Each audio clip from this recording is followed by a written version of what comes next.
वंदे मातरम। जय हिंद सभी स्टूडेंट को। आज के 5 अक्टूबर के फर्स्ट शिफ्ट के टॉप क्वेश्चन आपके सामने आ चुके हैं। एक बार लाइक शेयर सब्सक्राइब कर ले अपने YouTube channel all exam class को।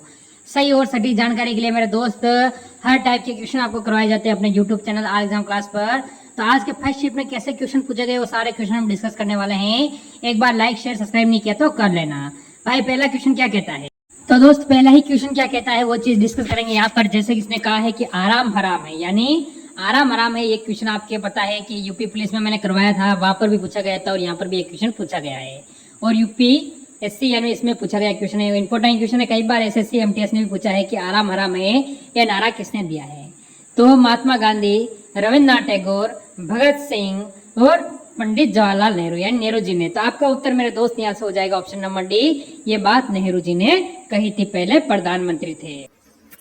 हमारा अगला और दूसरे नंबर का प्रश्न है कि रणजी ट्रॉफी का संबंध किस खेल से? बेहद ही इंपॉर्टेंट प्रश्न है। यदि आपके सिलेबस में खेल है तो यह दोस्तों, यदि आपके सिलेबस में खेल दिया हुआ है तो यह प्रश्न आपके लिए बेहद ही इंपॉर्टेंट है। आप इसको तुरंत बिना देर किए रफ कॉपी में नोट कर लीजिएगा। और बताइए यदि आपको इसका आंसर मालूम है कि रणजी ट्रॉफी का संबंध किस खेल से है। बताइए, हॉकी से है, क्रिकेट से है, फुटबॉल से है या वॉलीबॉल से? बेहद ही इंपॉर्टेंट है, आपके सिलेबस में खेल होगा, इसलिए यह प्रश्न बहुत महत्वपूर्ण है। बताइए यदि आपको इसका आंसर मालूम है। जी हाँ दोस्तों, दूसरा is the right answer, cricket से। रणजी ट्रॉफी का संबंध किस खेल से है? क्रिकेट खेल से है। चलिए दोस्तों अगला प्रश्न देखते हैं। हमारा अगला और तीसरे नंबर का प्रश्न है कि रतौंधी रोग किस विटामिन की कमी से होता है? बेहद ही इंपॉर्टेंट प्रश्न है, कई बार एग्जाम में यह प्रश्न आ चुका है, इसलिए इस प्रश्न की संभावना है कि आपके अगले एग्जाम में 100% ये प्रश्न पूछा जा सकता है। इसलिए आप बताइए कि रतौंधी रोग किस विटामिन की कमी से होता है? विटामिन डी की कमी से, विटामिन ए की कमी से, विटामिन सी की कमी से? बताइए किसकी कमी से होता है? रतौंधी रोग किस विटामिन की कमी से होता है? जी हाँ दोस्तों, विटामिन ए। हमारा रतौंधी रोग विटामिन ए की कमी से होता है। चलिए दोस्तों अगला प्रश्न देखते हैं।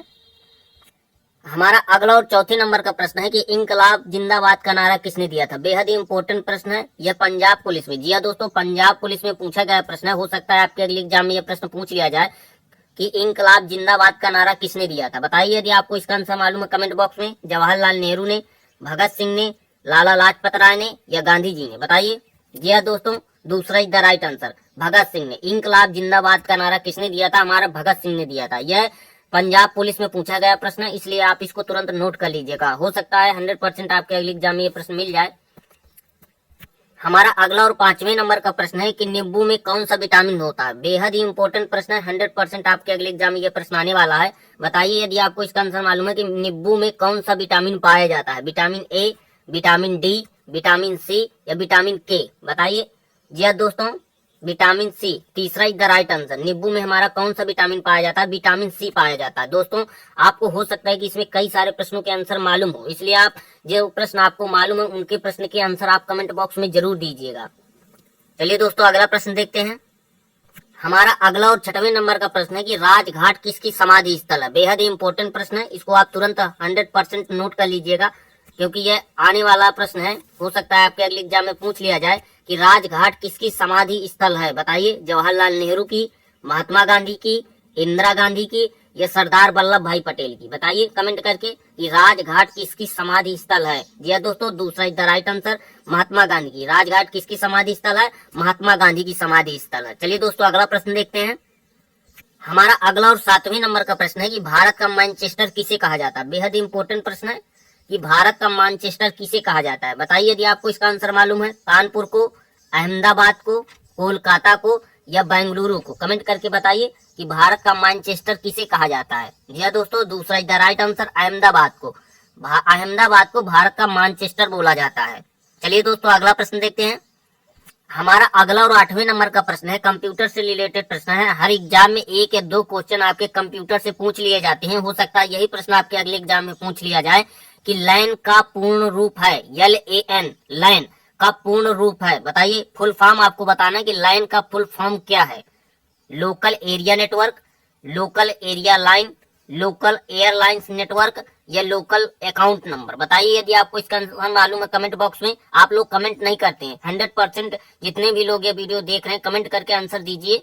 जी दोस्तों, पहला is the right answer, local area network. Line का फुल फॉर्म क्या है? लोकल एरिया नेटवर्क है।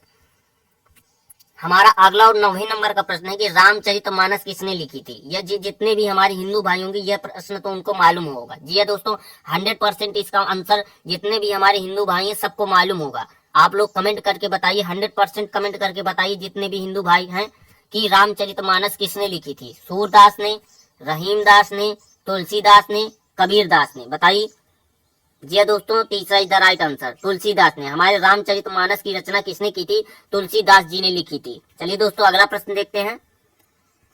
हमारा अगला और 10वें नंबर का प्रश्न है कि वेदों की ओर लौटो का नारा किसने दिया था। बेहद ही इंपॉर्टेंट प्रश्न है, 100% ये आपके अगले एग्जाम में पूछा जाएगा, इसलिए आप इसको बिना देर किए रफ कॉपी में नोट कर लीजिए और बताइए यदि आपको इसका आंसर मालूम है कि वेदों की ओर लौटो का नारा किसने दिया था। राजा राम मोहन राय ने, महर्षि दयानंद ने, चक्रपाणी ने या गौतम बुद्ध ने। बताइए कमेंट करके कि वेदों की ओर लौटो का नारा किसने दिया था। राजा राम मोहन राय ने, महर्षि दयानंद ने या चक्रपाणी ने या गौतम बुद्ध ने। बताइए। जी हाँ दोस्तों, दूसरा इज द राइट आंसर, वेदों की ओर लौटो का नारा हमारे महर्षि दयानंद जी ने दिया था। दोस्तों यदि आपको ये वीडियो पसंद आया हो तो चैनल को जरूर सब्सक्राइब कर लीजिएगा, वीडियो को लाइक कर दीजिएगा। हमारा अगला और 11वें नंबर का प्रश्न है कि नोबेल पुरस्कार पाने वाला प्रथम भारतीय है। बेहद ही इंपॉर्टेंट प्रश्न है, यह प्रश्न 100% आपके अगले एग्जाम में पूछा जाएगा, इसलिए बिना देर किए आप इसको रफ कॉपी में नोट कर लीजिए और बताइए यदि आपको इसका आंसर मालूम है कमेंट बॉक्स में कि नोबेल पुरस्कार पाने वाला प्रथम भारतीय कौन था। बेहद ही इंपॉर्टेंट प्रश्न है। रविन्द्रनाथ टैगोर, इंदिरा गांधी, भीमराव अम्बेडकर या सरोजनी नायडू। कमेंट करके बताइए कि नोबेल पुरस्कार पाने वाला प्रथम भारतीय है। जी हाँ दोस्तों, पहला is the right answer, Rabindranath Tagore ji हमारे नोबेल पुरस्कार पाने वाले प्रथम भारतीय थे। चलिए दोस्तों अगला प्रश्न देखते हैं। हमारा अगला और 12वें नंबर का प्रश्न है कि पानीपत का प्रथम युद्ध किनके किनके बीच लड़ा गया था। बेहद ही इंपॉर्टेंट प्रश्न है, यह हमारा टीजीटी में पूछा गया प्रश्न है, जिनका विषय हिस्ट्री था। जी हाँ दोस्तों, जिनका विषय हिस्ट्री था उनके टीजीटी में यह प्रश्न पूछा गया है। हो सकता है आपके अगले एग्जाम में यह प्रश्न पूछ लिया जाए। बताइए कमेंट करके यदि आपको इसका आंसर मालूम है कि पानीपत का प्रथम युद्ध किनके किनके बीच लड़ा गया था। अकबर और इब्राहिम लोदी के बीच, बाबर और इब्राहिम लोदी के बीच, हुमायूं और इब्राहिम लोदी के बीच, शेर शाह और इब्राहिम लोदी के बीच। बताइए कमेंट करके यदि आपको इसका आंसर मालूम है। बेहद ही इंपॉर्टेंट प्रश्न है, यह प्रश्न टीजीटी हिस्ट्री, जी हाँ दोस्तों, जिनका विषय हिस्ट्री था उनके में पूछा गया था। जी हाँ दोस्तों, दूसरा is the right answer, Babur और इब्राहिम लोदी के बीच। पानीपत का प्रथम युद्ध बाबर और इब्राहिम लोदी के बीच लड़ा गया था। हमारा अगला और 13वें नंबर का प्रश्न है कि राष्ट्रगान का निर्धारित समय कितना है। यह तो हमारे सभी भारतीयों को मालूम होगा। बेहद ही इंपॉर्टेंट प्रश्न है और बेहद ही सरल प्रश्न है, इसका आंसर हमारे हर भारतीय को मालूम होगा। बताइए कि राष्ट्रगान का निर्धारित समय कितना है। बेहद ही इंपॉर्टेंट प्रश्न है साथियों। 42 सेकंड का, 52 सेकंड का, 1 मिनट का या 62 सेकंड का। बेहद ही इंपॉर्टेंट प्रश्न है, आपको इसका आंसर मालूम होगा, इसलिए कमेंट करके बताइए। जी हाँ दोस्तों, दूसरा इज द राइट आंसर, राष्ट्रगान का निर्धारित समय हमारा 52 सेकंड का। 52 सेकंड में हमारा राष्ट्रगान समाप्त हो जाना चाहिए। चलिए दोस्तों अगला प्रश्न देखते हैं। हमारा अगला और 14वें नंबर का प्रश्न है कि आनंद मठ पुस्तक के लेखक हैं। बेहद ही इंपॉर्टेंट प्रश्न है, 100% ये आपके अगले एग्जाम में पूछा जाने प्रश्न है, इसलिए आप इसको तुरंत रफ कॉपी में नोट कर लीजिए और बताइए कमेंट करके कि आनंद मठ पुस्तक के लेखक कौन है। रविन्द्रनाथ टैगोर, बंकिम चंद्र चटर्जी, संतोष नारायण या उर्मिला शाह। बताइए कमेंट करके।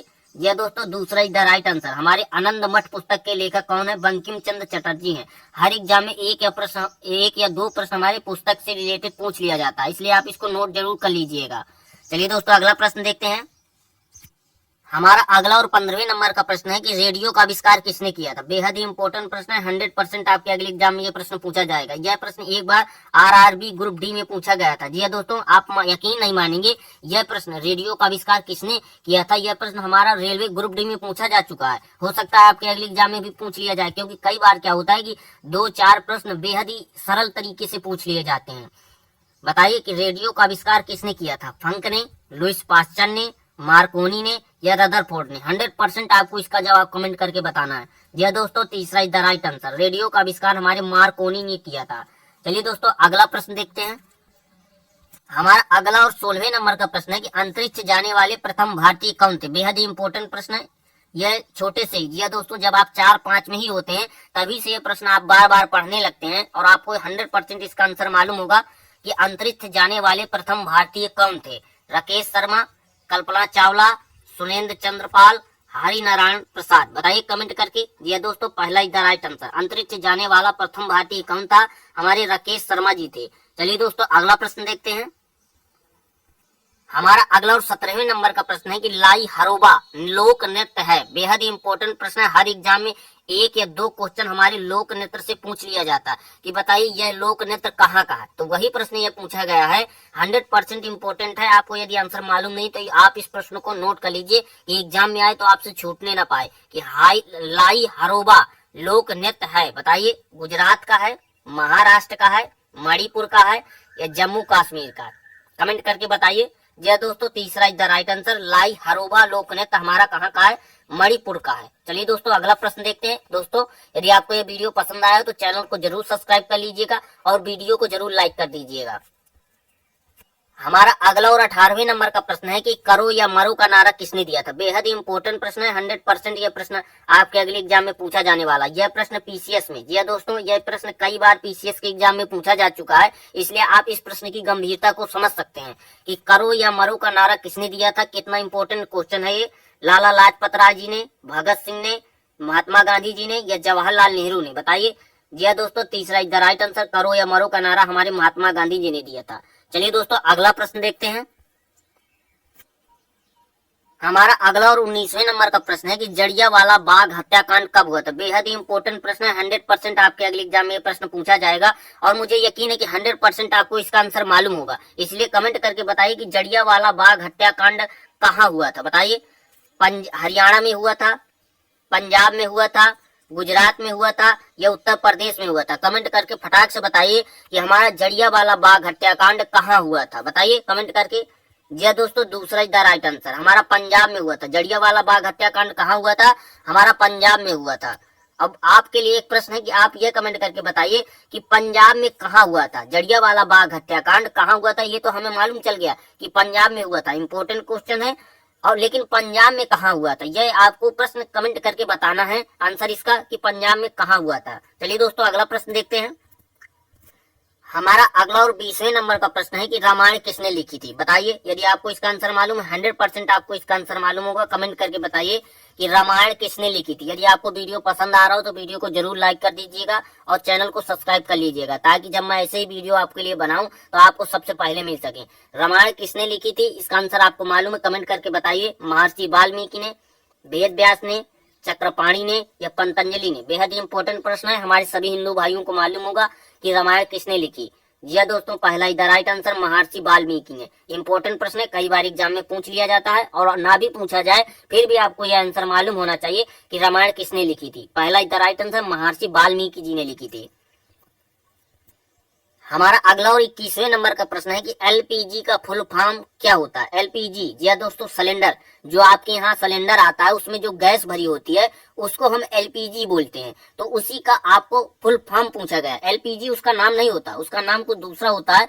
जो विकल्प दिए गए इनमें से आपको बताना है कि एलपीजी का फुल फॉर्म क्या होता है। आपको 100% इसका आंसर मालूम होगा। कमेंट करके बताइए कि एलपीजी का फुल फॉर्म क्या होता है। कई बार एग्जाम में ये प्रश्न पूछा जा चुका है।